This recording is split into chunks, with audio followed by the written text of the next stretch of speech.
வணக்கம் எஸ்டிவி நேயர்களே, இது அறிமுகம் இது தொழில்முகம் நிகழ்ச்சிக்காக நான் கார்த்திகேயன் பேசிக் கொண்டிருக்கிறேன். ஒவ்வொரு வாரமும் ஒவ்வொரு தொழில் புதிய முயற்சிகள் இப்படின்னு பார்த்துக்கிட்டே இருக்கோம். இது கடந்த 20 வாரம் 22 வாரத்துக்கு மேலே ரொம்ப சக்ஸஸ்ஃபுல்லாக போயிட்டுருக்கு.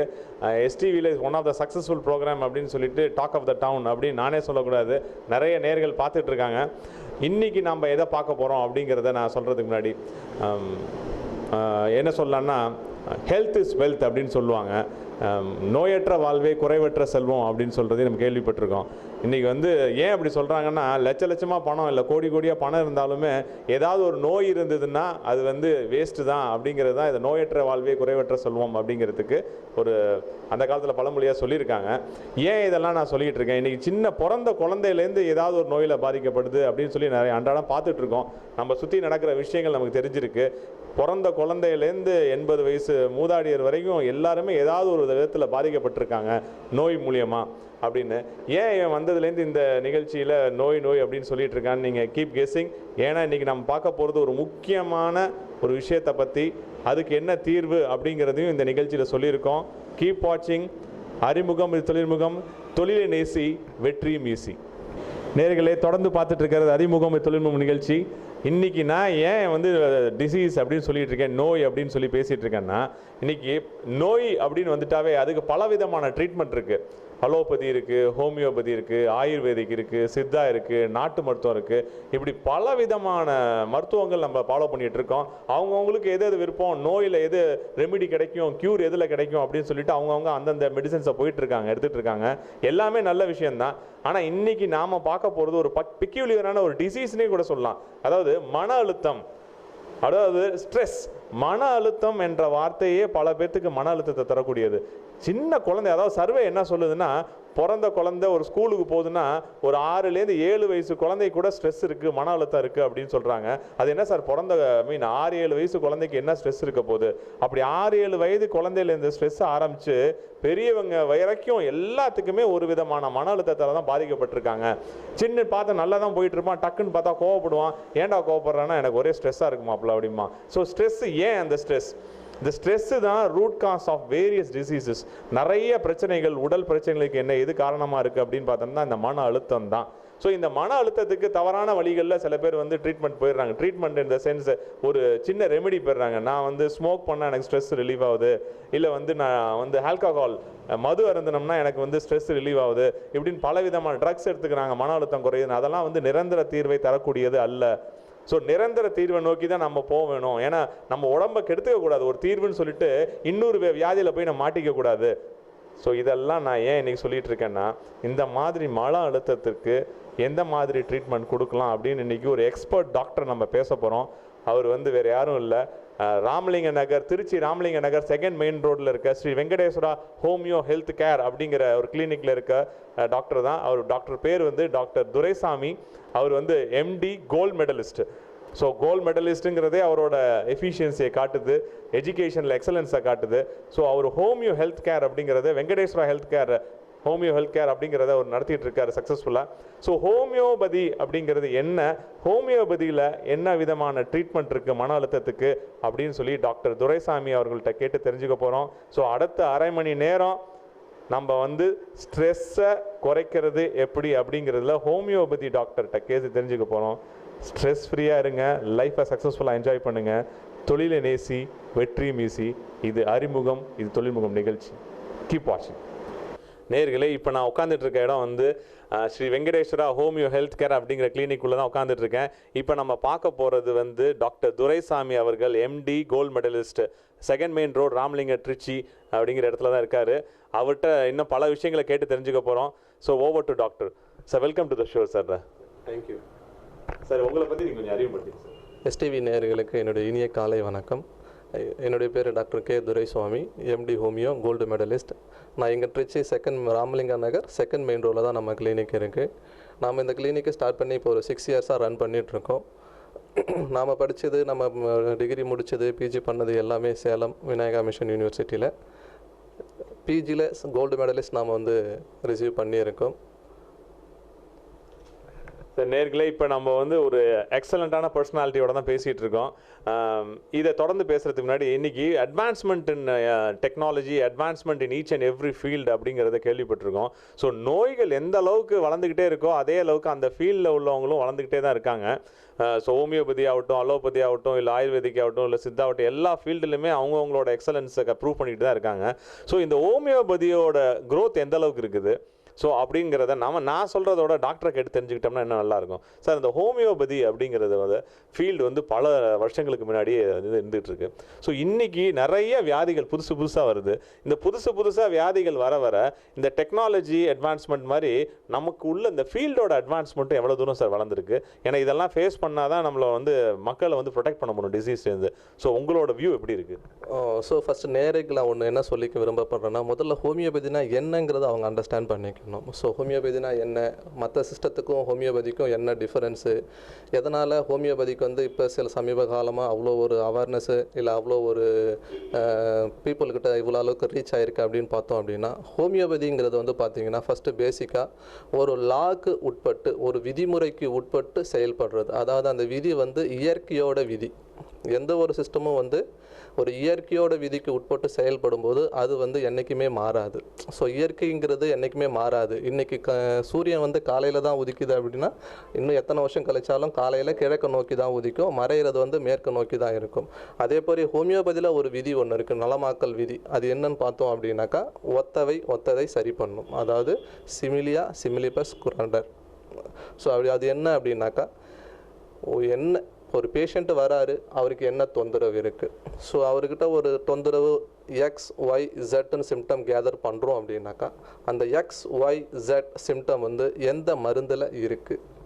ஸோ பேஷண்ட்டோட சிம்டமையும் நம்ம மருந்தோட சிம்டத்தையும் மேட்ச் பண்ணி கொடுக்குறது தான் லா ஆஃப் சிமிலியா. ஸோ இந்த விதி வந்து இன்னும் எத்தனை வருஷம் ஆனாலும் இல்லை இன்னும் எத்தனை 1000 வருஷம் ஆனாலும் மாறப்போகிறது கிடையாது. ஏன்னா இது இயற்கையோட விதி. ஸோ சார் என்கிட்ட கேள்வி கேட்டது அட்வான்ஸ்மெண்ட் இன் ஹோமியோபதி. அட்வான்ஸ்மெண்ட் இன் ஹோமியோபதி என்னங்கிறது இந்த விதியில் வந்து என்றைக்குமே மாறப்போகிறது கிடையாது. பகவத்கீதை, குரான், பைபிள் இதில் சொல்லியிருக்க தத்துவங்கள் என்றைக்குமே அழியாதோ இல்லை என்றைக்குமே அதில் வந்து மாறாத கருத்துக்கள் இருக்கோ, அதே மாதிரி நம்ம ஹோமியோபதியிலும் இந்த விதியில் வந்து என்றைக்குமே மாறுதல் வர்றதுக்கு வாய்ப்பு இல்லை. ஸோ நம்ம மருந்தில் வேணால் எண்ணிக்கை அதிகமாகிட்டே போகலாமே தவிர, இன்றைக்கி வந்து ஒரு குறிப்பிட்ட மருந்து தான் இருக்குது அப்படின்னா இன்றைக்கி இருக்கிற மருந்தை வச்சே நம்மளால் வந்து ஒரு 80-90% நோய்களை வந்து குணப்படுத்த முடியும். ஸோ இதே மருந்தே கூட இன்னும் எல்லா நோய்களும் குணப்படுத்துறதுக்கான தகுதி அந்த மருந்துக்கு இருக்குது. பட் அதை அண்டர்ஸ்டாண்ட் பண்ணி குணப்படுத்துறதுக்கான டாக்டர்கள் தங்கள் தகுதியை வளர்த்துக்கிட்டா போதுமே தவிர, இன்னும் மேற்கொண்டு இந்த ஃபீல்டை வந்து வளர்க்குறதுக்கு டாக்டர்கள் தந்த சொந்த முயற்சி எடுத்தாங்கன்னாவே போதுமானது. எப்போ ஹனிமேன் வந்து இந்த ஃபீல்டை வந்து இன்ட்ரடியூஸ் பண்ணாரோ, அவரே தனக்குள்ள நிறைய மாற்றங்கள் பண்ணி அதை எந்த அளவுக்கு அட்வான்ஸ் பண்ண முடியுமோ, இல்லை எந்த அளவுக்கு அதை வந்து ஒரு வெல் ரீஃபைன்டு சிஸ்டமாக கொடுக்க முடியுமோ அந்த அளவுக்கு அவர் கொடுத்துட்டு தான் போயிருக்காரு. அவர் என்ன சொல்லியிருக்காரோ அதை முழுசாக அண்டர்ஸ்டாண்ட் பண்ணி புரிஞ்சுக்கிட்டு நம்ம அப்ளை பண்ணாலே இனிமேல் வரக்கூடிய நோய்களை கூட நம்மளால் ஹோமியோபதியில் சரி பண்ண முடியுங்கிறது என்னுடைய கருத்து. ரொம்ப இன்ட்ரெஸ்டிங்காகவும் இன்ஃபர்மேட்டிவாகவும் டாக்டர் துரைசாமி அவர்கள் ஷேர் பண்ணாங்க. ஹோமியோபதி அப்படிங்கிறதுனா என்ன, அதில் உள்ள அட்வான்ஸ்மெண்ட் என்னென்ன இருக்குது அப்படிங்கிறத தொடர்ந்து பார்த்துட்ருங்க. இது அறிமுகம், இது தொழில்முகம் நிகழ்ச்சி. தொழிலை நேசி, வெற்றியும் ஈசி. நேர்களே, இப்போ ரொம்ப ஒரு இன்ட்ரெஸ்டிங்கான ஒரு கொஷின் என்னென்னா, நிறைய ஃபீல்டு இருக்குது. ஸோ இப்போ ஹோமியோபதி ஃபீல்டு அப்படிங்கிறது மற்ற ஃபீல்டுலேருந்து எந்த அளவுக்கு டிஃப்ரெண்ட், மருத்துவங்கள்னு சொல்லுவோம். ஃபீல்டுன்னா என்ன சொல்ல வரேன்னா மருத்துவங்கள். அந்த மருத்துவத்தில் வந்து ஒரு டிசீஸுக்கு பலவிதமான ட்ரீட்மெண்ட் இருக்குது. அதில் ஹோமியோபதி மற்ற மருத்துவத்துலேருந்து எந்த அளவுக்கு வேறுபடுது அப்படிங்கிறத நிறைய பேர்த்துக்கு அந்த ஒரு கொஷின்ஸ் இருக்கும் மனசில். ஸோ டாக்டரை கேட்டோம்னா அவர் நல்லா கிளியராக சொல்லுவார். சார், இப்போ ஹோமியோபதி மற்ற மருத்துவத்துலேருந்து எந்த அளவுக்கு வேறுபடுத்தி வருது? ஏன்னா ஒரு டிசீஸை எப்படி நீங்கள் அணுகுறீங்க, அதோட ட்ரீட்மெண்ட் எப்படி இருக்கும், சைடு எஃபெக்ட்ஸ் இருக்காது அப்படிங்கிறது தான் ஹோமியோபதியோட மெயின் கான்செப்ட். ஸோ இதை பற்றி நீங்கள் நேயர்களுக்கு விரிவாக சொன்னால் நல்லா இருக்கும். ஸோ ஹோமியோபதி அப்படின்னா இன்றைக்கி யார் கேட்டாலும் முதல்ல சொல்கிறது வந்து பார்த்திங்கன்னா சைடு எஃபெக்ட் இருக்காது. ஸோ ஹோமியோபதி சூஸ் பண்ணுறாங்க ஒரு பேஷண்ட் அப்படின்னாலே அவங்க என்ன ரீசனுக்காக சூஸ் பண்ணுறாங்க அப்படின்னு பார்த்தோம் அப்படின்னா அவங்களுக்கு தெரிஞ்ச ஒரே ரீசன் சைடு எஃபெக்ட் இல்லை. பட் அதை காட்டிலும் இன்னும் நிறைய விஷயங்கள் ஹோமியோபதியில் இருக்குது. ஹோமியோபதியில் பார்த்தீங்க அப்படின்னாக்கா எந்த ஒரு நோயையுமே முழுசாக சரி பண்ண முடியும். ஸோ ஹோமியோபதி டீல் பண்ணுறது எல்லாமே வந்து root cause of the disease. Root cause வேறு, சஃபரிங் வேறு. சஃபரிங் இப்போ ஒரு பேஷண்ட்டு வராரு, அவர் வந்து வயிறு எரிச்சல்னு சொல்கிறாரு, வயிறு வலின்னு சொல்கிறாரு, வயிறு உபசமாக இருக்குது அப்படிங்கிறாரு. இதெல்லாம் வந்து அது சஃபரிங் தான், அது வந்து டிசீஸ் கிடையாது. ஸோ அவருக்கு உள்ளே இருக்கிற காசு என்னவா இருக்குன்னு பார்த்தீங்கன்னா மேபி அல்சராக இருக்கலாம், இல்லை வேறு ஏதாவது கேஸ்ட்ரைட்டிஸாக இருக்கலாம், ஏதோ ஒரு காசு இருக்குது. ஸோ இந்த காசு இருக்கும் வரைக்கும் அந்த சஃபரிங் வந்து இருந்துக்கிட்டே தான் இருக்கும். ஸோ இப்போ இது ஹோமியோபதி என்ன பண்ணுது அப்படின்னா, டைரெக்டாக போய் சஃபரிங்கை மட்டும் ரிலீஃப் பண்ணி கொடுத்துக்கிட்டு இருக்காமல் அந்த காசை வந்து கிளியர் பண்ண ஆரம்பிக்குது. ஸோ காசு கிளியராக நமக்கு சஃபரிங் வந்து கிராஜுவலாக ரெடியூஸ் ஆகிட்டு வரும். ஸோ அந்த கிராஜுவலாக ரெடியூஸ் ஆகிட்டு வரும்போது ஒரு சர்டன் பீரியட் உள்ளே இருக்கிற காசு அந்த ஆல்சர் க்யூர் ஆகிடுச்சு, ஃபுல்லாக ஹீல் ஆகிடுச்சு அப்படின்னாக்கா திரும்ப அந்த சஃபரிங் நமக்கு வராது. ஸோ நம்ம இதை கம்ப்ளீட் க்யூர்னு சொல்கிறோம். இதுக்கு பிறகு பேஷண்ட் வந்து மருந்து எடுக்க வேண்டிய அவசியம் கிடையாது. அவரும் மற்றவங்கள மாதிரி ஸ்பைசி ஃபுட் எடுக்கிறது, இல்லை நார்மல் டயட் மெயின்டைன் பண்ணுறது, இல்லை ஆயிலி ஃபுட் எடுக்கிறது, அது எல்லாமே எடுத்துக்க முடியும். ஸோ இங்கே நான் இன்னொரு பாயிண்ட் என்ன இன்சிஸ்ட் பண்ண வரேன் அப்படின்னா, ஹோமியோபதினா எல்லாருமே யோசிச்சுக்கிட்டு இருக்கிறது ஸ்லோவாக சரியாகும் அப்படிங்கிறது. பட் அது வந்து மித்து, அது ஃபேக்ட்டு கிடையாது. ஸோ ஸ்லோங்கிறது வேறு. ஸ்லோங்கிறது என்ன அப்படின்னாக்கா, இப்போ ஒரு ட்ரீட்மெண்ட் எடுத்துகிட்டு இருக்கீங்க, ஆஸ்துமானே வச்சுக்கோங்க, அதுக்கு நீங்கள் ஒரு டேப்லெட் போட்டுட்ருக்கீங்க அப்படின்னும்போது அந்த சமயத்தில் போடும்போது வேணால் ரிலீஃபாக இருக்கலாம். பட் ஆனால் நீங்கள் அதை லைஃப் லாங் எடுத்துக்கிட்டு இருக்க மாதிரி தான் இருக்கும். பட் ஹோமியோபதியில் ஆஸ்துமாவுக்கு ட்ரீட்மெண்ட் எடுக்கிறீங்க, ஒரு வருஷமோ இல்லை 2 வருஷமோ மருந்து எடுக்கிறீங்க, அந்த ஆஸ்துமான்ற நோயே உங்களுக்கு இல்லாமல் போகுது. ஸோ ஒரு வருஷம் 2 வருஷத்தில் ஹோமியோபதி வந்து முழுசாக உங்களுக்கு அந்த ஆஸ்துமா நோய் இல்லாமல் பண்ணி கொடுக்குது. நீங்கள் வேறு ஒருத்தர் எடுத்துகிட்டு இருக்கிற மருந்து லைஃப் லாங் எடுத்துக்கிட்டு இருக்கிற மாதிரியே தான் இருக்குது. ஸோ இப்போ இதில் எதோ ஸ்லோன்றதை நீங்கள் தான் டிஃப்ரென்ஷியேட் பண்ணி பார்க்கணும், சரியா? ஸோ நம்ம மருந்து எடுக்கும்போது அன்றைக்கே ரிலீஃப் கிடைக்கணுங்கிறது வந்து ஃபாஸ்ட்டு கிடையாது, அது க்யூர் கிடையாது. அது வந்து க்யூர் கிடையாது. க்யூர் வேறு, ரிலீஃப் வேறு. அன்னைக்கு கிடைச்சது வந்து ரிலீஃப், அந்த மருந்து எடுத்ததால் நமக்கு கிடைச்சது வந்து ஒரு ரிலீஃப். ஸோ அது இன்ஸ்டண்ட்டாக கிடைச்சதால் அது வந்து சீக்கிரமாக சரியாகுது அப்படிங்கிறது கிடையாது. அது இன்ஸ்டண்ட்டாக உங்களுக்கு கிடைச்சது வந்து ரிலீஃப் மட்டும்தான். ஸோ ஹோமியோபதியில் ரிலீஃப் இன்ஸ்டண்ட்டாக கொடுக்க முடியல அப்படின்னாலும் ஒரு சர்டன் பீரியடில் உங்களால் க்யூர் கொடுக்க முடியும். ஸோ ஒரு டிசீஸை எது சீக்கிரமாக க்யூர் பண்ணுது அப்படிங்கிறத பார்க்குறது நீங்கள் நான் சொன்ன விஷயத்தை வச்சு டிஃப்ரென்ஷியேட் பண்ணாலே உங்களுக்கு புரிய வரும். இன்னொன்று நீங்கள் கேட்டது மற்ற சிஸ்டத்துலேருந்து ஹோமியோபதி எப்படி டிஃபர் ஆகுது, மற்ற சிஸ்டத்துலேருந்து ஹோமியோபதி எப்படி டிஃபர் ஆகுது அப்படின்னு பார்த்தீங்கன்னா, ஹோமியோபதி வந்து ஒரு லா ஆஃப் நேச்சருக்கு உட்பட்டு செயல்படுது, ஒரு ஃபிலாசபிக்கலாக லாஜிக்கலாக அப்ரோச் பண்ணக்கூடியது, ஒரு சயின்டிஃபிக் சிஸ்டம். ஸோ நமக்கு இயற்கை நம்ம உறுத்து நோக்கும் பொழுது சில விதியோடு தான் செயல்பட்டுருக்கு. இயற்கைங்கிறது ஒரு விதியோடு தான் செயல்பட்டுருக்கு. ஸோ அதே மாதிரி மனித உடலுமே ஒரு விதியோடு தான் செயல்பட்டுருக்கு. ஸோ அந்த மருத்துவத்திலையும் ஒரு விதியோடு அப்ளை பண்ணும்போது நமக்கு அந்த ஒரு விதியோடவே குணமாக்கல், அந்த ஒரு விதியோடவே எல்லாமே நடக்குது. ஸோ அந்த மாதிரி ஒரு 7 விதிகள் இருக்குது ஹோமியோபதி. அந்த விதிகளை உட்பட்டு நம்ம சிஸ்டம் வந்து நடந்துக்கிட்டு இருக்கு. அதே போல் மருந்து தயாரிக்கிற முறையிலுமே சரி ஒரு விதியில் தான் அந்த மருந்து வந்து தயாரிக்கப்படுது. ஸோ அப்படி பார்த்தோம்னா இது வந்து ஒரு சிஸ்டமேட்டிக் லாஃபுல் நேச்சர்னே சொல்லலாம். நேர்களே ரொம்ப அருமையாக சொன்னார். அதாவது பெர்மனன்ட் க்யூர் இல்லை ஜஸ்ட் ரிலீஃப். நீங்கள் வந்து ரிலீஃப் வேணுமா இல்லை பெர்மனன்ட் க்யூர் வேணுமா அப்படிங்கிறத முடிவு பண்ணிங்கன்னு சொல்லி டாக்டர் உங்கள் கையிலேயே கொடுத்துட்டாரு. இப்போ ball is in your court அப்படின்ட்டார். ஏன்னா நிறைய பேர் என்ன சொல்கிறாங்கன்னா, உடனே மருந்து போட்டோமா உடனே ரெமிடி அப்படின்னு. அது வந்து இட்ஸ் அ ரிலீஃப் தான். ஆனால் மறுபடியும் அந்த நோய் வரதுக்கான பாசிபிலிட்டிஸ் ரொம்ப அதிகம். ஏன்னா அடிமட்டத்திலேருந்து அதை க்யூர் பண்ண போகிறது கிடையாது, அப்போதைக்கு அதை ஸ்டாப் பண்ணி வைக்கும். பட் ஹோமியோபதியில் வந்து அடிமட்டத்திலேருந்து ரூட்டை அடுத்து what is a basic problem அப்படின்னு சொல்லி அனலைஸ் பண்ணி பெர்மனண்ட்டாக க்யூர் கொடுக்குறாங்க அப்படிங்கிறது தான் டாக்டர் துரைசாமி அவர்கள் சொன்னாங்க. ஸோ தொடர்ந்து பார்த்துக்கிட்டே இருங்க, நிறைய இன்ட்ரெஸ்டிங்கான கேள்வி கேட்க போகிறோம். மெயினான கேள்வி எதுன்னா மன அழுத்தம். அதை பார்த்துக்கிட்டே இருங்க, ரொம்ப அழுத்தப்படாதீங்க, நிச்சயமாக சீக்கிரமாகவே அந்த கேள்வி வந்துடும். கீப் வாட்சிங். நேர்களே, இப்போ முக்கியமான கொஷினுக்கு வந்துட்டோம். ஹோமியோபதி அப்படிங்கிற ஏரியாவை பற்றி நிறைய பேசிகிட்டு இருக்கார் சார். நம்ம அடுத்ததாக கேட்க போகிறது என்னென்னா, மன அழுத்தம் அப்படிங்கிறது இன்றைக்கி வந்து பெரிய கான்செப்டாக போயிட்டுருக்கு. நான் ஏற்கனவே சொன்னது போல் பிறந்த குழந்தைகள்லேருந்து பெரியவங்க வரைக்கும் ஏதோ ஒரு விதத்தில் மன அழுத்தத்தால் பாதிக்கப்படுறாங்க அப்படிங்கிறது தான் ஒரு சர்வே, ஒரு புள்ளி விவரம் சொல்லுது. ஏன் இந்த மன அழுத்தம், எப்படி இந்த மன அழுத்தம் வருது? அப்போ வந்து நம்மளோட தாத்தா பாட்டிலாம் மன அழுத்தத்தால் பாதிக்கப்படலையா? இப்போ உள்ள யங்கர் ஜெனரேஷன் தான் மன அழுத்தத்தால் பாதிக்கப்படுறாங்களா? இல்லை வந்து அவங்களும் அதில் பாதிக்கப்பட்டிருக்காங்களா அப்படிங்கிறது. ஏன்னா அந்த காலத்துலலாம் அவ்வளவு மன அழுத்தம் இல்லைங்கிறது தான் ஒரு ஃபேக்டாக இருந்திருக்கு. இன்றைக்கி வர ஜெனரேஷன் தான் இன்றைக்கி அதிகமான மன அழுத்தம். நம்மளோட ஃபுட் ஹேபிட்ஸில் அது காரணமா, இல்லை ஒர்க்கிங் ஸ்டைல் அது காரணமா, இல்லை நம்ம culture changes in culture, changes in technology, அதனால் இந்த காரணம் மன அழுத்தம்ங்கிறது வருதா, இப்படி பல விதமான காரணிகள் நம்ம சொல்லிகிட்டே போகலாம். ஸோ இந்த மன அழுத்தம்னா என்ன, அதுக்கு எப்படி ஒரு பெர்மனண்ட்டாக ஒரு சொல்யூஷனை கொடுக்க முடியும் அப்படிங்கிறது தான் இன்றைக்கி மெயின் கான்செப்ட் இன்றைக்கி அறிமுகம் தொழில்நுட்ப நிகழ்ச்சியில். ஸோ இதை டாக்டர்கிட்ட கேட்டு தெரிஞ்சுக்கலாம். ஸோ இன்றைக்கி சுச்சுவேஷனில் பார்த்தோம்னா எல்லா பேஷண்ட்ஸும் எல்லாருமே யூஸ் பண்ணுற ஒரே வேர்டு ஸ்ட்ரெஸ். எதுக்கு எடுத்தாலும் ஸ்ட்ரெஸ், என்ன ஆனாலும் ஸ்ட்ரெஸ், எந்த பேஷண்ட் வந்தாலும் ஒரே ஸ்ட்ரெஸ். ஸோ ஃபஸ்ட்டு ஸ்ட்ரெஸ் அப்படிங்கிறது நமக்கு வந்து ஒரு புரிதல் வேணும், அதாவது ஒரு அவேர்னஸ் வேணும். ஸ்ட்ரெஸ்னால் என்ன, எதை வந்து நாம் ஸ்ட்ரெஸ்ஸுன்னு சொல்கிறோம். ஸோ எதை நாம் ஸ்ட்ரெஸ்ஸுன்னு சொல்கிறோம் அப்படின்னாக்கா, ஒரு ப்ரெஷருக்கு நாம் ஆளாகிறோம், இல்லை ஒரு ரிலாக்ஸாக இல்லாத ஒரு சூழ்நிலைக்கு நாம் ஆளாகிறோம், இல்லை ஒரு டென்ஷனுக்கு நாம் ஆளாகிறோம். ஸோ ஸ்ட்ரெஸ்ஸுங்கிறது ஒன்றும் கிடையாது. ஒரு ஈவெண்ட்டு, ஒரு சர்க்கம்ஸ்டன்ஸு, இல்லை ஒரு சேலஞ்சிங் டாஸ்க்கு, இல்லை ஒரு பர்டிகுலர் ஃபேக்டருக்கு நாம் எப்படி ரியாக்ட் பண்ணுறோங்கிறது தான் ஸ்ட்ரெஸ். ஸோ அந்த ஃபேக்டர்ஸை வந்து நம்ம ஸ்ட்ரெஸ்ஸார்னு சொல்லுவோம். அந்த ஃபேக்டர்ஸ்க்கு நம்ம எப்படி ரியாக்ட் ஆகிறோங்கிறது தான் ஸ்ட்ரெஸ்ஸுன்னு சொல்லுவோம். யூஸ்வலாக ஸ்ட்ரெஸ் அப்படின்னும் போது நமக்கு என்ன மாதிரி ஒரு ஃபீலிங் இருக்கும் அப்படின்னாக்கா, சேட்னஸ், இல்லை அன்ஹாப்பின்னு சொல்லலாம், இல்லை நர்வஸ் சொல்லலாம், இல்லை வந்து தலைவலி, இல்லை வந்து படபடப்பு, இல்லை வந்து வேர்க்கிறது அதிகமாக, இல்லை வந்து உடம்பு ஃபுல்லாக வலியாக இருக்கிறது, இல்லை வந்து இரிட்டேட் ஆகிறது, கோவப்படுறது. ஸோ இது எல்லாமே ஸ்ட்ரெஸ்ஸுக்கான ஒரு சுச்சுவேஷன்ஸில் இருக்கும்போது நமக்கு கிரியேட் ஆகக்கூடிய சிம்டம்ஸாக இருக்கலாம்.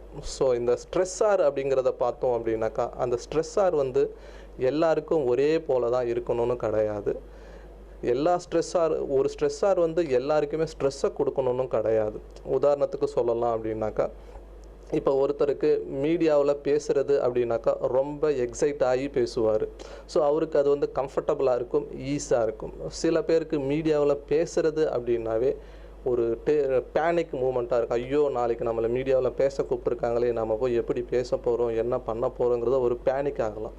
ஸோ இப்போ ஃபஸ்ட்டு பர்சனை பார்க்கும்போது அவருக்கு வந்து அது ஸ்ட்ரெஸ்ஸை கொடுக்கல, செகண்ட் பர்சனை பார்க்கும்போது அவருக்கு அது வந்து ரொம்ப ஸ்ட்ரெஸ்ஸை கொடுத்துருக்கு.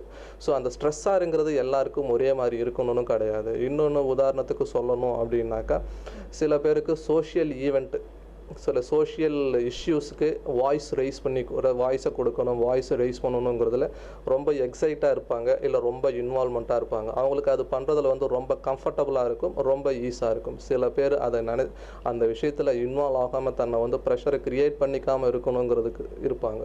ஸோ ஃபஸ்ட்டு சொன்னவரை பார்த்தீங்கன்னா அவருக்கு அது வந்து ஒரு கம்ஃபர்டபுள் ஜோனை கொடுக்குது. செகண்ட் பார்த்தோம்னா அவருக்கு வந்து அது ஒரு ரிலாக்ஸை கொடுக்கல. ஸோ அந்த ரிலாக்ஸை கொடுக்காத எல்லா ஈவெண்ட்டு, எல்லா ஃபேக்டர், எல்லா சுச்சுவேஷனையும் தான் நாம் ஸ்ட்ரெஸ்ஸுன்னு சொல்கிறோம். இந்த ஸ்ட்ரெஸ்ஸு வந்து ஏஜ், இல்லை வந்து பேஷண்ட் இருக்கக்கூடிய எக்ஸ்பீரியன்ஸ், இல்லை அவருக்கு இருக்கக்கூடிய பேஷன்ஸ், அதை பொறுமை, இதை பொறுத்து அவருக்கு வந்து லெவல் வந்து மாறிக்கிட்டே இருக்கலாம்.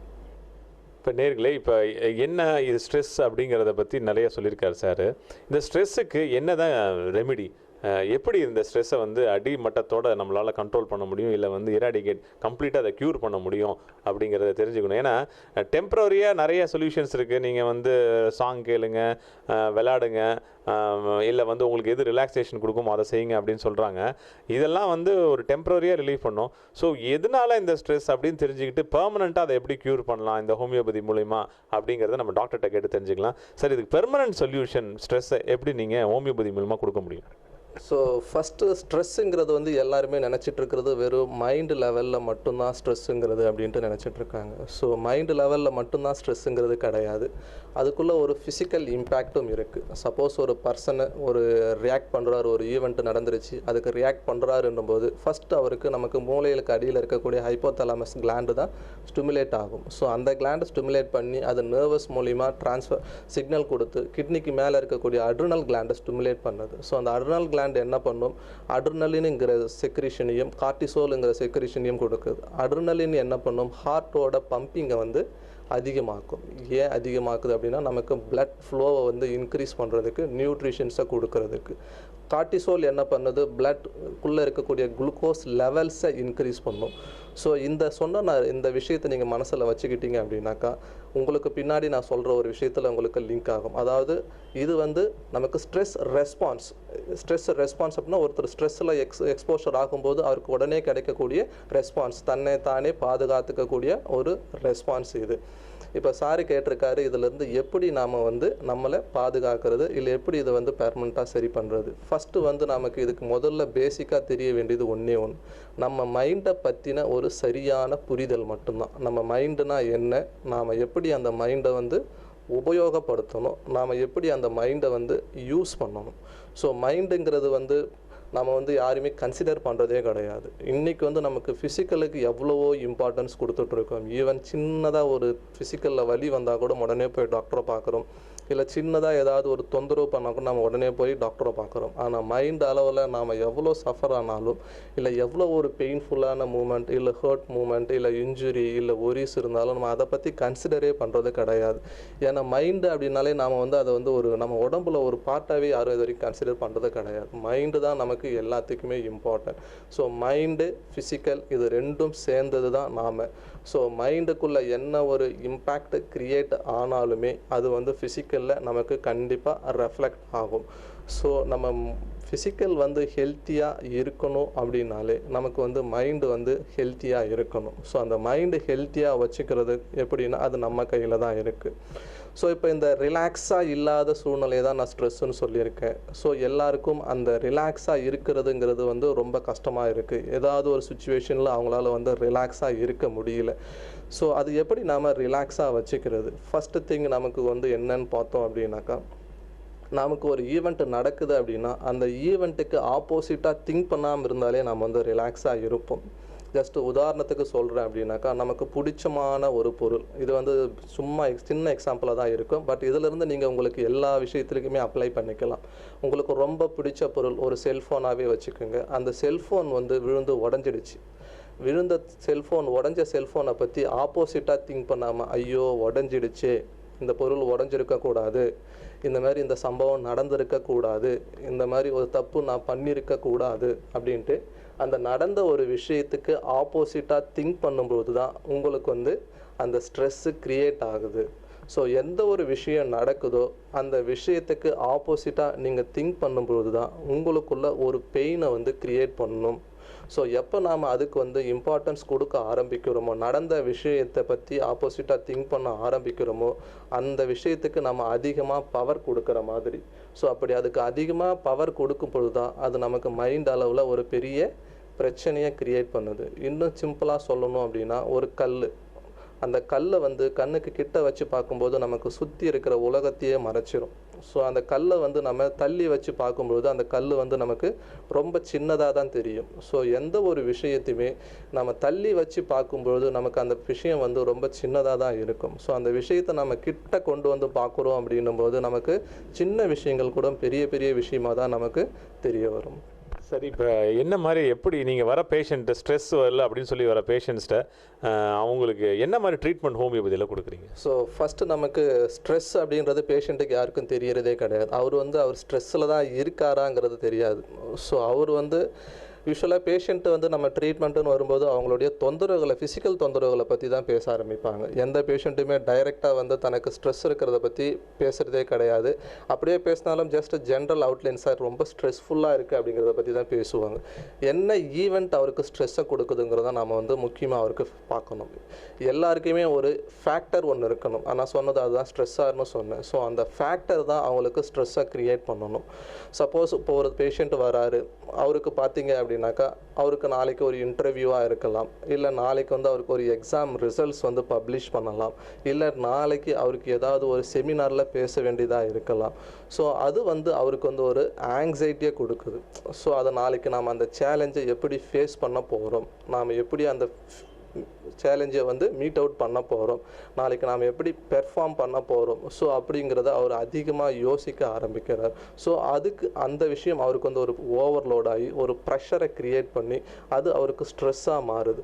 ஸோ இப்போ அவருக்கு நாம் ட்ரீட் பண்ணக்கூடியது என்னன்னு பார்த்தோம்னா அந்த ஃபேக்டரை தான் நாம் சரி பண்ணணும். அதாவது என்ன அவரால் ஈஸியாக எடுத்துக்க முடியல, எதை அவரால் ஈஸியாக எடுத்துக்க முடியல அப்படின்னா ஒரு பப்ளிக் அப்பீரன்ஸை அவரால் ஈஸியாக எடுத்துக்க முடியல.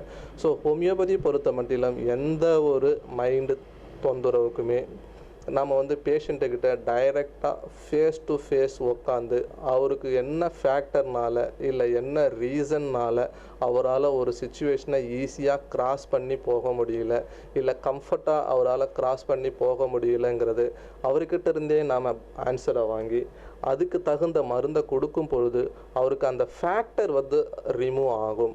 அடுத்த டைம் அவருக்கு ஒரு இன்டர்வியூவோ இல்லை அடுத்த டைம் அவருக்கு ஒரு செமினாரை கண்டக்ட் பண்ணணுமோ இல்லை அடுத்த டைம் அவருக்கு ஒரு எக்ஸாம் ரிசல்ட் பப்ளிஷ் ஆகுதோ அப்படின்னோ நார்மலாக மற்றவங்க எப்படி அதை வந்து டேக் ஓவர் பண்ணுவாங்களோ இல்லை கிராஸ் ஓவர் பண்ணுவாங்களோ அந்த டெண்டன்சியை அவருக்கு மருந்து கொடுக்கும். ஸோ இதை செய்யாமல் நம்ம வெறுமனே கவுன்சிலிங் மட்டும் கொடுக்கறது, இல்லை யோகா பண்ணுறது, இல்லை மெடிடேஷன்ஸ் பண்ணுறதோ, இல்லை வந்து புக்ஸ் படிக்கிறதோ, இல்லை மியூசிக் கேட்குறதோ, இது எல்லாமே கண்டிப்பாக ரிலாக்ஸ் கொடுக்கும். பட் அது ஒரு அந்த சமயத்தில் உங்களுக்கு ரிலாக்ஸாக தான் இருக்கும். நமக்கு முதல்ல அவருக்குள்ளே ஒரு டெண்டன்சி ஒன்று இருக்கும், அந்த டெண்டன்சி தான் ரிமூவ் பண்ணணும். அந்த டெண்டன்சிங்கிறத நான் சொன்ன அந்த ஃபேக்டர். இப்போ ஒரு ஃபியர் ஃபேக்டர் இருக்குது அப்படின்னாக்கா எல்லாருக்குமே ஃபியர் வந்து ஒரே ஃபியராக இருக்காது. ஸோ அந்த ஃபியருங்கிறது வந்து எல்லாருக்குமே டிஃபர் ஆகிக்கிட்டே இருக்கும். சிலருக்கு டார்க்குனா ஃபியராக இருக்கும், சிலருக்கு ஸ்னேக்குனா ஃபியராக இருக்கும், சிலருக்கு கோஸ்ட்னா ஃபியராக இருக்கும், சிலருக்கு வந்து ஃப்யூச்சரை பற்றின ஃபியராக இருக்கும், சிலருக்கு பிஸ்னஸை பற்றின ஃபியராக இருக்கும். ஸோ எப்படி ஒவ்வொருத்தருக்கும் ஃபியர் வந்து வேரி ஆகிட்டே இருக்கோ அதே போல் ஸ்ட்ரெஸ்ஸுக்கும் அந்த ஃபேக்டர்ஸ் வந்து வேரி ஆகிக்கிட்டே இருக்கும். ஸோ அவங்க வந்து அந்த ஃபேக்டரை பார்க்கக்கூடிய வியூ வந்து தப்பாக இருக்குது, இல்லை அவங்க அந்த ஃபேக்டரை பெர்செப்ட் பண்ணிக்கிறது வந்து மாறுபட்டு இருக்குது. ஸோ அவங்க அந்த ஃபேக்டரை எப்படி பார்க்குறாங்க, அவங்க பார்க்குற விதம் வந்து சரியா தப்பா, ஸோ அதை அவங்களுக்கு எக்ஸ்பிளைன் பண்ணி ஸோ அதுக்கு மருந்து கொடுக்கும் பொழுது அவங்க அதிலிருந்து முழுமையாக வெளியே வர முடியும். ஸோ நேர்களே, இப்போ நம்ம பார்த்ததுலேருந்து ஒரு கிளியர் கட் ஐடியா கிடைச்சிருக்கு. எதனால ஸ்ட்ரெஸ், அந்த மன அழுத்தம் எதனால் ஏற்படுது, அதுலேருந்து எப்படி வெளியில் வர்றது, பர்மனெண்ட்டாக எப்படி சொல்யூஷன் கிடைக்கும் இந்த மன அழுத்தத்தில் அப்படிங்கிறத, மன அழுத்தம் ஹோமியோபதி ட்ரீட்மெண்ட் மூலிமா எப்படி பர்மனெண்ட்டாக கிடைக்கும் அப்படிங்கிறத டாக்டர் துரைசாமி அவர்கள் ரொம்ப அழகாக எக்ஸ்பிளைன் பண்ணாங்க இந்த நிகழ்ச்சியில். ஸோ இது மூலியமாக ஒரே ஒரு இன்னொரு காமன் மேன் கொஸ்டின் தான் சார், ஸ்ட்ரெஸ்ஸில் வந்து நல்ல மன அழுத்தம் கெட்ட மன அழுத்தம் அப்படின்னு சொல்லியிருக்கேன். நல்ல மன அழுத்தம்னா உதாரணத்துக்கு நாளைக்கு கல்யாணம் நடக்க போகுது, ஸோ அந்த கல்யாணம் நல்லா நடக்கணுமே ஒரு உள்ளுக்குள்ள ஒரு சந்தோஷம், ஒரு ஆங்ஸைட்டி இருக்கும். ஸோ அது ஒரு நல்ல மன அழுத்தம்னு சொல்லுவாங்க. நாளைக்கு எக்ஸாமில் நல்லா பெர்ஃபார்ம் பண்ணணும் ஒரு ஏர்ஜ் இருக்கும். ஸோ அந்த ஏர்ஜ் இருந்தால் தான் லைஃப்பில் நெக்ஸ்ட் லெவல் போக முடியும் அப்படிங்கிறது தான் ஒரு கான்செப்ட். ஸோ கெட்ட மன அழுத்தங்கிறது அது டிஃப்ரெண்ட் ஏரியா. ஸோ இந்த நல்ல மன அழுத்தம் அப்படிங்கிறது ஒருத்தருக்கு தேவையா லைஃப்பில் சக்ஸஸ்ஃபுல்லாக வரதுக்கு? ஸோ எந்த ஒரு மன அழுத்தமும் எவ்வளோ நேரம் வித்ஹோல்ட் ஆகுதுங்கிறது தான் பிரச்சனை. எவ்வளோ நேரம் அதை நம்ம வித்ஹோல்டு பண்ணிக்கிட்டு இருக்கோம்.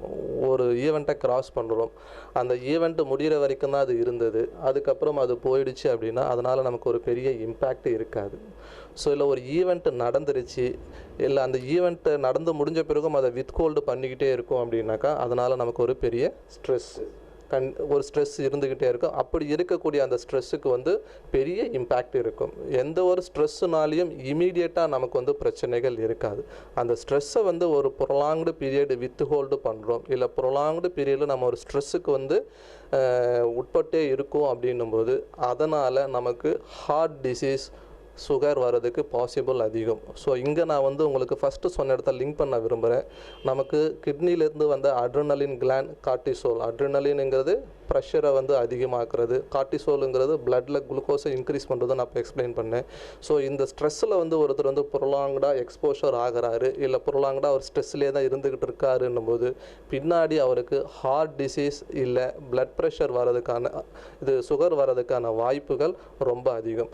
இப்போ சார் சொன்னார் ஒரு கல்யாணம், நாளைக்கு கல்யாணம், அந்த கல்யாணத்துக்காக ஒரு ஸ்ட்ரெஸ் வருது அப்படின்றது. ஸோ இதை வந்து நம்ம ஸ்ட்ரெஸ்ஸுன்னு எடுக்கிறத விட ஒரு ஆங்ஸைட்டின்னு தான் பார்க்க முடியும். அது வந்து அவருக்கு ஸ்ட்ரெஸ்ஸாக இருந்திருக்காது, ஒரு ஆங்ஸைட்டியாக தான் இருந்திருக்கணும். அவருக்கே அது சொல்ல தெரியாது. நாளைக்கு நம்ம அந்த ஸ்ட்ரெஸ்ஸுங்கிறதுக்கு வந்து ஒரு ஒரு ஃபேக்டர் இருக்கணும், ஒரு கரெக்டான ஒரு சப்ஜெக்ட் இருக்கணும். அந்த சப்ஜெக்ட் இருந்தால் தான் அது ஸ்ட்ரெஸ். ஆங்ஸைட்டிங்கிறது அதுக்கு ஒரு சப்ஜெக்ட் இருக்காது, அவருக்கே சொல்ல தெரியாது எதனால் தான் வந்து ஒரு நர்வஸாக இருக்கும், இல்லை எதனால் தான் ஒரு பதட்டமாக இருக்குங்கிறது அவருக்கே சொல்ல தெரியாது. இல்லை சப்போஸ் அந்த வெட்டிங் வந்து அவருக்கு ஸ்ட்ரெஸ்ஸாகவே இருந்திருந்தாலும் மேபி அந்த வெட்டிங்கை கிராஸ் ஓவர் பண்ணி வரும்பொழுது அவருக்கு அது சரியாக போயிருக்க வாய்ப்பு இருக்குது. ஏன்னா மேபி ஃபஸ்ட் டைம் ஒரு பப்ளிக் அப்பியரன்ஸில் இருக்க போகிறாரு, இல்லை ஃபஸ்ட் டைம் சில ஒரு எக்ஸ்பீரியன்ஸ் அது அவருக்கு இருக்க போகுது. சில விஷயங்கள் முதல் டைம் எக்ஸ்பீரியன்ஸ் பண்ணும்போது எல்லாருக்குமே வரக்கூடியது வந்து அந்த ஒரு இருக்கும், அந்த ரியாக்ஷன்ஸ் இருக்கும், ஒரு பெயின்ஃபுல் ரியாக்ஷன்ஸ் இருக்கும். அந்த ரியாக்ஷன் வந்து ஒரு பர்டிகுலர் ஃபேக்டரில் வந்து கான்ஸ்டண்ட்டாக அவர் எக்ஸ்போஷர் ஆகிட்டு இருக்காரு, பர்டிகுலர் ஃபேக்டரில் வந்து இல்லை கான்ஸ்டண்ட்டாக ஒரு ஸ்டிமுலேட் ஆகிட்டு இருக்காருன்னும் போது தான் நமக்கு அது பெரிய அளவில் இம்பேக்ட் பண்ணும். ஸோ நேயர்களே, இது வரைக்கும் இந்த அறிமுகம் தொழில்முகம் நிகழ்ச்சியில் வந்து ஸ்ட்ரெஸ், மன அழுத்தம் அப்படிங்கிறதுக்கு எப்படி ஒரு சொல்யூஷன் கொடுக்கலாம் அப்படிங்கிறத டாக்டர் துரைசாமி அவர்கள் வந்து எக்ஸலண்ட்டாக எக்ஸ்பிளைன் பண்ணார். ஸோ இந்த நிகழ்ச்சி இன்னைக்கு இதோட நிறைவு பெறுது. இந்த நிகழ்ச்சியில் கலந்துக்கிட்ட டாக்டர் துரைசாமி அவர்களுக்கு எஸ்டிவி சார்பாக எங்கள் மனமார்ந்த நன்றிகளை தெரிவிச்சுக்கிறோம். Sir, over to you sir. நன்றி சார். எஸ்டிவி நேயர்களுக்கு நான் சொல்கிறது என்னென்னா, மைண்டை வந்து நீங்கள் கிளியராக அண்டர்ஸ்டாண்ட் பண்ணிக்கணும். மைண்டுங்கிறது ஒன்றும் கிடையாது, இது நான் ஆரம்பத்திலே கூட சொல்லியிருக்கலாம், பட் நாம் டைரெக்டாக ஸ்ட்ரெஸ்ஸுக்கு போனதால் அதை பற்றி நான் உங்ககிட்ட பேச முடியல. மைண்டுக்கு இருக்கக்கூடிய குவாலிட்டி என்ன? மைண்டுக்கு இருக்கக்கூடிய குவாலிட்டின்னு பார்த்தீங்கன்னா 3: வில், அண்டர்ஸ்டாண்டிங், மெமரி. வில்லுங்கிறது ஒன்றும் கிடையாது, நம்மளுடைய தாட்ஸ், நம்மளுடைய எண்ணங்கள். அண்டர்ஸ்டாண்டிங்கிறது நம்முடைய புரிதல், ஒரு விஷயத்தை நாம் எப்படி புரிஞ்சுக்கிறோங்கிறது அண்டர்ஸ்டாண்டிங். மெமரிங்கிறது நம்ம நடக்கக்கூடிய விஷயங்களை நம்ம மனசில் ஸ்டோர் பண்ணி வைக்கிறது தான் மெமரி. ஸோ மெமரியை தவிர்த்து இந்த வில் அண்ட் அண்டர்ஸ்டாண்டிங் இதுதான் நம்ம மைண்டு. இந்த ரெண்டை பொறுத்து தான் ஒருத்தருடைய ஆட்டிடியூடை நாம் வந்து டிசைட் பண்ணுறது. ஒருத்தருடைய ஆட்டிடியூட் எதை பொறுத்து இருக்கும் அப்படின்னாக்கா வில் அண்ட் அண்டர்ஸ்டாண்டிங், அவருடைய எண்ணங்களும் அவருடைய புரிதல்களும். ஸோ இதுதான் ஒருத்தருக்கு ஸ்ட்ரெஸ்ஸை க்ரியேட் பண்ணுறதுக்கு ரொம்ப இம்பார்ட்டண்ட்டாக இருக்குது. ஒரு ஈவெண்ட்டு நடக்குது, அந்த ஈவெண்ட்டை வந்து அவர் எப்படி அண்டர்ஸ்டாண்ட் பண்ணிக்கிறாரு, இல்லை அவர் எப்படி பார்க்குறாரு, ஸோ அதனால் அவர் என்ன மாதிரியான தாட்ஸ் அவருக்குள்ளே அவர் வளர்த்துக்கிறாரு. ஸோ இதில் அவருக்கு சில புரிதல்கள் இல்லாத காரணத்தால் தான் அவருக்கு அந்த ஸ்ட்ரெஸ்ஸு க்ரியேட் ஆக வாய்ப்பு இருக்குது. ஸோ எல்லாருமே வாய் விட்டு சிரிங்க, எப்போதுமே சந்தோஷமாக இருங்க. நம்ம சந்தோஷமாக இருக்க நம்ம ஆயுள் வந்து அதிகமாகிட்டே போகும். நம்ம எந்த அளவுக்கு ஒரு மனசுக்கு வந்து ஒரு அழுத்தத்தை கொடுத்துக்கிட்டே இருக்கும், இல்லை எந்த அளவுக்கு மனசை வந்து நாம் வந்து ஒரு கான்ஸ்டன்ட் ஒரு கவலையிலையோ இல்லை ஒரு பயத்திலையோ இல்லை ஒரு ஏதோ ஒரு ரிலாக்ஸாக இல்லாத சூழ்நிலையிலையோ இருக்கிறோம் அப்படின்னாக்கா அது அந்த அளவுக்கு நமக்கு ஃபிசிக்கலில் தொந்தரவுகளை கொண்டு வரும். ஸோ எல்லாம் டிரான்ஸ்பரண்ட்டாக இருங்க, எல்லாத்தையும் பழகுங்க, எல்லாத்தையும் பேசுங்க, எல்லாத்தையும் சிரிங்க, உங்களுக்குன்னு சில நேரத்தை ஒதுக்குங்க, உங்களுக்குன்னு பிடிச்சமான விஷயங்களை செய்கிறதுக்கு கொஞ்சம் டைமை ஸ்பெண்ட் பண்ணுங்கள். இன்றைக்கி நிறைய பேர் நமக்கு பிடிச்சமான விஷயத்தை செய்கிறதே கிடையாது. ஸோ எல்லாமே நம்மளுடைய என்ன கேட்டாலும் காம்படிஷன் வேர்ல்டு, இல்லை நான் வந்து நிறைய சம்பாதிக்கணும், இல்லை எனக்கு என்னுடைய மற்ற வேலையை பார்க்குறதுக்கு எனக்கு டைம் கிடையாது, ஸோ அதனால் எனக்கு பிடிச்சமான விஷயத்தை செய்ய முடியறதில்ல. இன்னும் ஈவன் நம்மளுடைய அவங்கவுங்க பசங்களோடவே பேசுகிறதுக்கு டைம் ஸ்பெண்ட்றதுக்கு டைம் இல்லாமல் சுற்றிக்கிட்டு இருக்காங்க. இல்லை இந்த மாதிரி சில விஷயங்கள்லாம் இல்லாமல் உங்களுக்குள்ள டெய்லி ஃபேமிலியோட டைம் ஸ்பெண்ட் பண்ணுறது, இல்லை உங்களுக்கு பிடிச்சமான விஷயங்களை செய்கிறது, எந்த அளவுக்கு உங்களை ரிலாக்ஸாக நீங்கள் டெய்லி வச்சுக்க முடியுமோ அந்த அளவுக்கு நீங்கள் வச்சுக்கிட்டிங்கன்னா உங்களுக்கு டாக்டர்கிட்ட போக வேண்டிய ஒரு சூழ்நிலை உருவாகாது. இன்றைக்கி எந்த ஒரு மன அழுத்தமோ இல்லை எந்த ஒரு ஸ்ட்ரெஸ்ஃபுல் ஈவெண்ட்டோ இன்றைக்கி உங்களுக்கு உடனே அதனால் பிரச்சனைகள் தெரியாது, பட் நாட்கள் போக போக அதனால் உங்களுக்கு சில ப்ராப்ளம்ஸை கொடுக்கலாம். நன்றி நேயர்களே. So thank you very much sir for coming and participating in this அறிமுகம் தொழில்முகம் நிகழ்ச்சி. Thank you very much sir. Thank you. நேயர்களே, இன்னைக்கு நிகழ்ச்சி அறிமுகம் தொழில்முகம் நிகழ்ச்சி ரொம்ப இன்ட்ரெஸ்டிங்காகவும் இன்ஃபர்மேட்டிவாக இருந்ததுன்னு நினைக்கிறேன். மீண்டும் அடுத்த வாரம் சந்திக்கும் வரை உங்களிடம் விடைபெறுவது doctor K Karthikeyan and cameraman Kovind. அறிமுகம் இது தொழில்முகம், தொழிலை நேசி, வெற்றி மீசி. Sign of. தேங்க்யூ. அன்பார்ந்த நேயர்களே, அறிமுகம் இது தொழில்முகம் என்ற நிகழ்ச்சியை பார்த்துட்ருக்கீங்க. இந்த நிகழ்ச்சியை பற்றிய கருத்துக்களை எங்களுக்கு அலைபேசி வாயிலாக நீங்கள் தெரியப்படுத்தலாம். மேலும் உங்கள் நிறுவனமும் நீங்கள் தயாரிக்கும் பொருட்களும் மக்களுக்கு சென்றடைய வேண்டுமானால் எங்களை தொடர்பு கொள்ள வேண்டிய முகவரி மற்றும் அலைபேசி எண் இங்கே கொடுக்கப்பட்டுள்ளது. கண்டிப்பாக இந்த நிகழ்ச்சியை பல லட்சமான கணக்கான மக்கள் பார்த்துக்கிட்டு இருப்பாங்க. உங்கள் நிறுவனமும் இதில் பங்கு பெறணும்னு உங்களுக்கு ஆசை இருக்கும் அப்படின்னு எனக்கு தெரியுது. நீங்கள் இந்த அலைபேசி மூலிமா எங்களை கூப்பிட்ட அன்னைக்கு அடுத்த நாள் அடுத்த செகண்ட் உங்களை நாங்கள் காண்டாக்ட் பண்ணுவோம். உங்களை தேடி நாங்கள் வந்துக்கிட்டே இருக்கோம். கீப் வாட்சிங். தேங்க்யூ.